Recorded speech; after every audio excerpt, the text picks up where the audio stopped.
বলেছিলেন। যদি জঙ্গি ঢোকানো হয় তাহলে মমতা ব্যানার্জি নিজে ঢোকাচ্ছে। বিএসএফ কে টার্গেট করেছিলেন যে জঙ্গি ঢোকাচ্ছে বিএসএফ, কিন্তু আজকে যদি এটা করা হয় তাহলে মমতা ব্যানার্জি নিজে জঙ্গি ঢোকাচ্ছে বলে আমি মনে করি। তিনি বলে দিক যে কোন বিএসএফ করে তাকে গ্রেপ্তার করা হোক।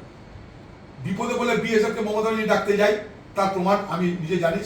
সাবসের করে চিঠি দিয়ে বিএসএফ কে ডাক্তার মুখে বললে বিএসএফ আসে না। বিএসএফ মমতার ক্যাডার নয় যে বললাম এই 4টে বোম নিয়ে চলাই আর বিএসএফ চলে এলো, এটা হয় না। বিএসএফ কে চিঠি দিয়ে চালাতে হয়। মমতা ব্যানার্জিকে চ্যালেঞ্জ করছি, বিএসএফ কে আপনি গত দাঙ্গার সময় এই মুর্শিদাবাদে মোতায়েন করেছিলেন লিখিতভাবে সরকারিভাবে চিঠি দিয়ে, হ্যাঁ কিনা বলুন, আপনি ক্ষমতা আছে? আজকে বিএসএফ কে অভিযুক্ত করছেন কেন? এই বিএসএফ কে তো বিপদে পড়ে ডাকতে হয় আপনাকে। বিএসএফ কোনো পার্টি না, বিএসএফ দেশের সামরিক বাহিনী, কোনো পার্টি না, সামরিক বাহিনী দেশের। আপনি হোক, বিজেপি হোক, যে কেউ হোক, সামরিক বাহিনীকে, বিএসএফ কে, আমাদের কেন্দ্রীয় বাহিনীকে যদি পার্টি বলে চালানোর চেষ্টা করে আমরা তার বিরোধিতা করি এবং করছি। আপনি আপনার